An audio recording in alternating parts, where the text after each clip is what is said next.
अभी हमने पढ़ा नेपाल में लोकतंत्र का आंदोलन, यानी नेपाल में लोकतंत्र की बहाली कैसे हुई। जनता को बलिदान देना होता है, क्रांतिकारियों को समर्पण करना होता है, अपना आप को न्यौछावर करना होता है, तब जाकर जनता को अधिकार प्राप्त होते हैं। जनता के लोक कल्याणकारी एक राज्य की स्थापना होती है। अब इसी परिप्रेक्ष्य में हम आगे बात करते हैं बोलीविया का जल युद्ध। नेपाल और कक्षा 9 में आपने पोलैंड की कथा पढ़ी, उनके बारे में अध्ययन किया। यानी नेपाल और पोलैंड की कथाएं लोकतंत्र की स्थापना या बात करें उनके पुनरुद्धार की बातें हमें बताती हैं, हमें स्मृत करती हैं, हमें प्रेरणा देती हैं।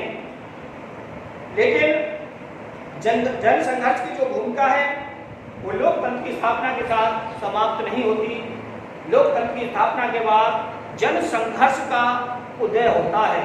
जैसे मैंने पूर्व में बताया आपको कि जन संघर्ष कब होता है, जनता के मन में विश्वास की भावना कब पैदा होती है, जनता सरकार के खिलाफ सड़कों पर कब उतरती है, जब जनता लोक कल्याणकारी कार्य नहीं करती है, हर व्यक्ति के हित की बात नहीं करती है, एक पक्ष को संतुष्ट करती है और दूसरा पक्ष जो असंतुष्ट होता है उसके मन में सरकार के प्रति घृणा, सरकार के प्रति अविश्वास, सरकार के प्रति अलगाव की भावना पैदा हो जाती है और वो जनसंघर्ष करता है, वो आंदोलन करते हैं, क्रांति करते हैं और सड़कों पर उतरते हैं और सरकार की खिलाफत करते हैं।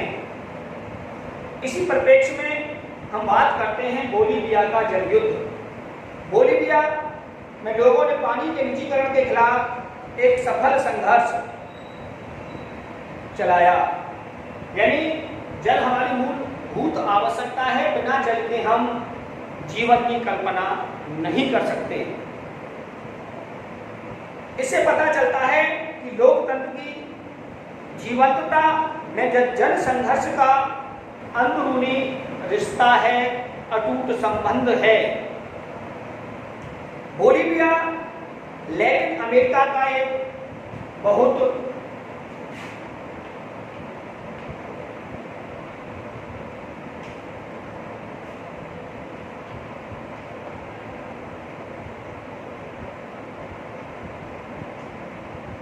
यानी जो बोलीविया है वो लैटिन अमेरिका का एक गरीब देश है और विश्व बैंक ने यहाँ की सरकार पर नगर पालिका द्वारा की जा रही जलापूर्ति से अपना नियंत्रण छोड़ने के लिए दबाव डाला है। यानी जो जल की आपूर्ति करती है, जैसे आपके यहाँ भी नगर पंचायत द्वारा टंकियाँ लगी गई होंगी, उसके द्वारा जो जलापूर्ति है वो नगर पंचायत, नगर पालिका, नगर निगम आदि के द्वारा की जाती है।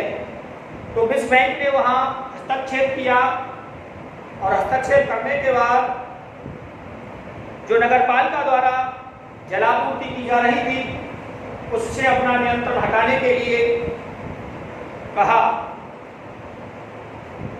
सरकार ने कोचबंबा शहर में जलापूर्ति के अधिकार एक बहुराष्ट्रीय कंपनी को बेच दिए। मल्टीनेशनल कंपनी ने वहां के अधिकार ले लिए। इस कंपनी ने आनंद में पानी की कीमत में 4 गुना इजाफा कर दिया। यानी कोई भी जो एमएनसी मल्टीनेशनल कंपनी, कोई भी कंपनी जो होती है उसका मुख्य उद्देश्य लाभांश कमाना होता है।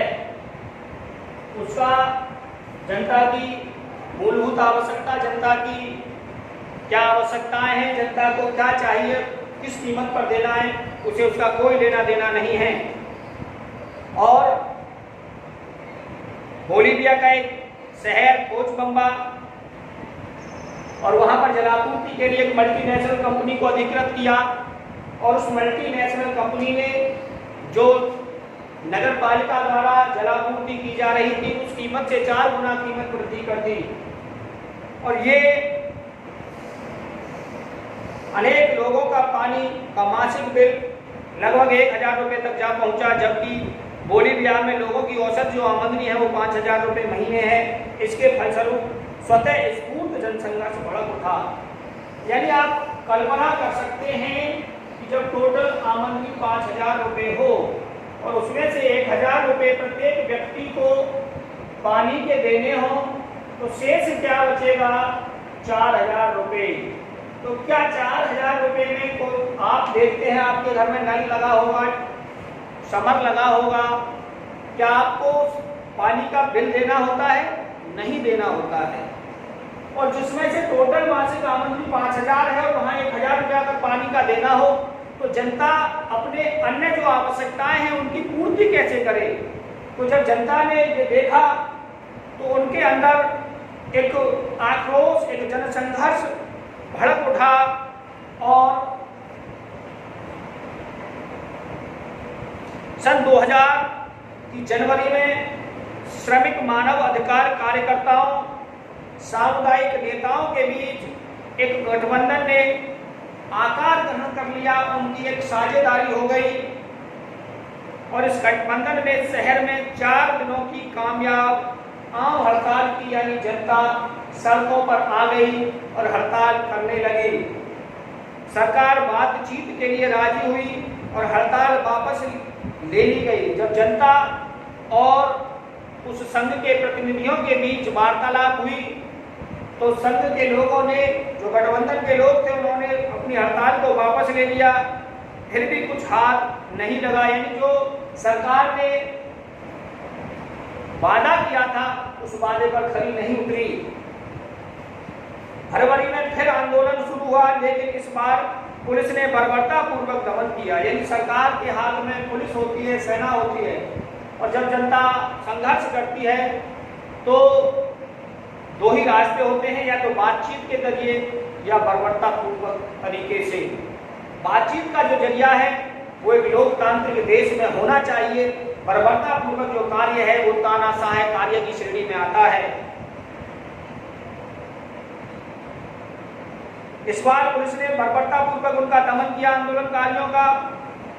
अप्रैल में एक और हड़ताल हुई और सरकार ने मार्शल लॉ लागू कर दिया, लेकिन जनता की ताकत के आगे बहुराष्ट्रीय कंपनी के अधिकारियों को शहर छोड़कर भागना पड़ा, शहर को छोड़ना पड़ा। सरकार को आंदोलनकारियों की सारी मांगें माननी पड़ी। बहुराष्ट्रीय कंपनी के साथ किया गया करार जो था वो रद्द किया गया और जलापूर्ति दोबारा नगर पालिका को सौंपकर पुरानी दरें कायम कर दी गई। इस आंदोलन को बोलीविया के जंग के नाम से जाना गया। अब मैंने आपको 2 उदाहरण दिए कि अगर आपका कोई अहित कर रहा है, आपका दमन कर रहा है, आप पर अत्याचार कर रहा है, तो जब तक उसके खिलाफ आप आवाज बुलंद नहीं करेंगे तब तक आपको किसी भी प्रकार की आपकी समस्या का समाधान नहीं हो सकता। लेकिन संघर्ष के 2 तरीके हैं, एक शांतिपूर्ण और एक हिंसात्मक। कभी भी हमें हिंसात्मक रास्ता नहीं अपनाना चाहिए, शांतिपूर्ण तरीके से ही अपनी मांग को मनवाना चाहिए। अब आगे की वीडियो कल भेजेंगे।